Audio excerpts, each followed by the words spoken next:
L'invité de la rédaction, c'est maintenant sur Medi 1 et merci de nous rester fidèles.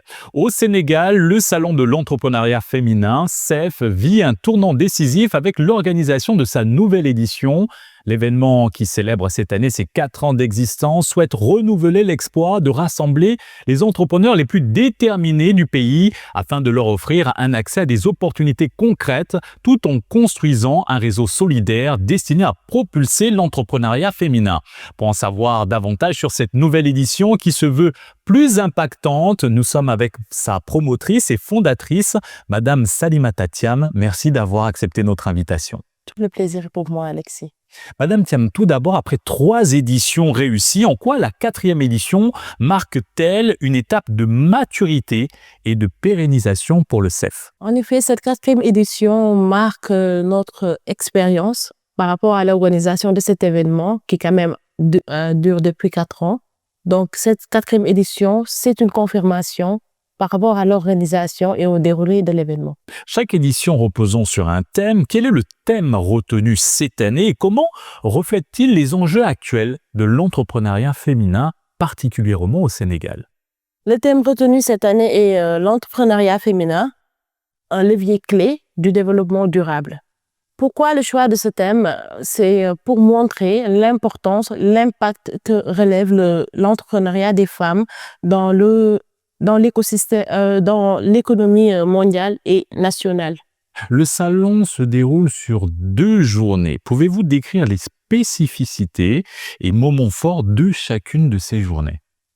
Ces 2 journées seront marquées par non seulement une expo-vente des services et produits des femmes entrepreneurs du CEF, mais aussi des ateliers, des formations qui viseront à renforcer les capacités des différents participants et visiteurs de cet événement. Quelles actions concrètes sont prévues durant l'événement pour renforcer justement les compétences et les capacités des femmes entrepreneurs? En effet, on a essayé de voir quels sont les besoins réels des femmes en accompagnement et on a ciblé certains thèmes. Certes, 2 jours ne suffiront pas pour dérouler tout ce programme, mais nous avons choisi de parler de digitalisation, de parler de l'agro-business comme des secteurs à innovation, des secteurs d'avenir pour les femmes qui souhaitent entreprendre et qui sont déjà dans l'entrepreneuriat. Vous avez également initié un nouveau projet qui consiste à accompagner ces femmes au-delà de l'organisation du CEF. De quoi s'agit-il? En effet, nous avons mis en place des accompagnements techniques et financiers par le biais du club qu'on a mis en place Actel. Donc, ces formations visent à développer les compétences des femmes sur le plan comptable, sur le plan de développement personnel avec des soft skills, mais aussi à l'éducation financière qui leur permet de gérer les finances de leur entreprise de manière beaucoup plus sérieuse. Les finances, un domaine important et l'accès au financement est l'une de vos priorités. Comment comptez-vous relever ce défi lors de cette 4e édition du Salon de l'entrepreneuriat féminin? En effet, grâce à nos partenaires financiers, nous en avons quelques qui sont actuellement, même au moment où je vous parle, il y a des femmes qui sont en train de faire on est en train de faire des visites de leurs entreprises, de leur local, pour accélérer l'accès au financement avant le CEF et certaines après le CEF. Et quelles mesures sont maintenant prises pour accroître la visibilité et la reconnaissance des initiatives entrepreneuriales féminines? On a remarqué que la plupart des femmes manquaient de visibilité par rapport à leur entreprise et comme nous le savons, nous sommes à une époque connectée. Donc, le fait d'être présent sur les réseaux, donc on les accompagne à savoir comment gérer leur site internet, leurs réseaux sociaux. Et pour cela, on parle de marketing digital. Donc, il y aura un atelier qui sera consacré au marketing digital. Quelle stratégie de réseautage et quel type de partenariat sont envisagés pour créer cet écosystème solidaire et dynamique? Les partenaires ciblés sont publics, mais aussi privés, car nous avons l'accompagnement de certaines entités publiques, à savoir l'ADPME, le FODEM et le ministère de la Famille. Donc, sur le plan privé, il y a des banques, il y a des institutions qui sont dans l'accompagnement, qui nous aident, qui nous prêtent main forte dans cette mission de relever le niveau de l'entrepreneuriat féminin au Sénégal. Le salon de l'entrepreneuriat féminin au Sénégal, 2 journées très actives, plusieurs activités dont des panels, des échanges, des discussions. Quelles thématiques prioritaires seront abordées lors de ces panels, lors de ces masterclass et quelles compétences les participants pourront-elles acquérir ou approfondir?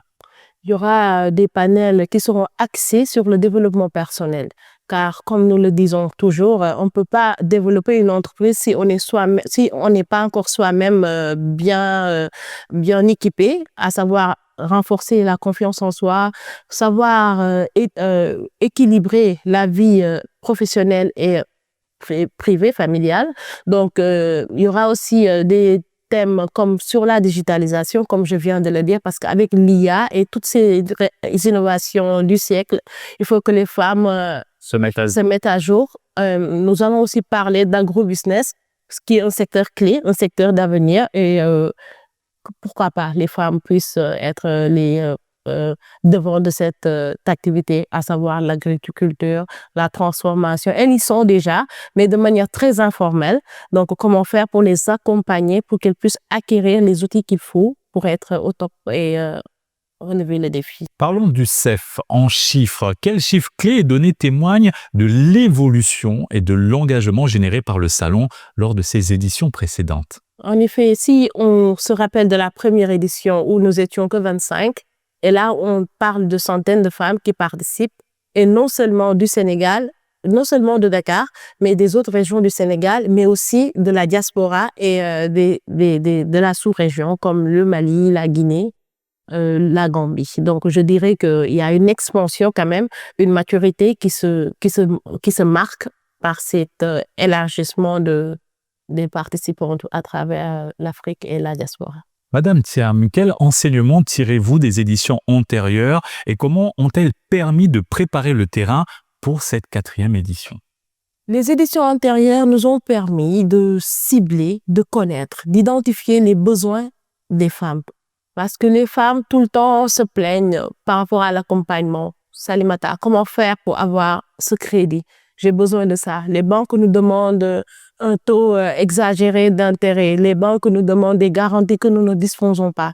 Donc, ce qu'on essaie de faire, nous, grâce à nos partenariats avec ces institutions financières, c'est de leur faciliter cet accès au crédit. Mais au-delà de cela, avec nos programmes de formation, de coaching, nous leur donnons accès à des compétences qui leur manquaient pour développer leur entreprise. En tant que promotrice et fondatrice de cet événement, comment vivez-vous cette effervescence chaque année et quelles sont vos attentes personnelles aux côtés de toutes ces femmes entrepreneurs que vous côtoyez lors de ce rendez-vous? C'est une grande fierté, mais aussi un défi qui est constant, qu'on doit tout le temps relever parce qu'on ne va pas s'arrêter à un niveau acquis. À chaque fois, on cherche la perfection. Donc, c'est toujours une fierté de savoir qu'il y a des femmes au minimum, même si ce n'était pas toutes, qu'il y ait un bon nombre de femmes grâce à qui le CEF, qui ont pu bénéficier du CEF, qui ont pu développer leur activité, avoir l'autonomie financière qu'elles visaient grâce au CEF. C'est toujours une fierté de se rendre compte de l'impact social que le CEF joue au Sénégal. Madame Thiam, depuis l'organisation de la première édition du CEF en 2022, quel état des lieux faites-vous de l'évolution de l'entrepreneuriat féminin au Sénégal?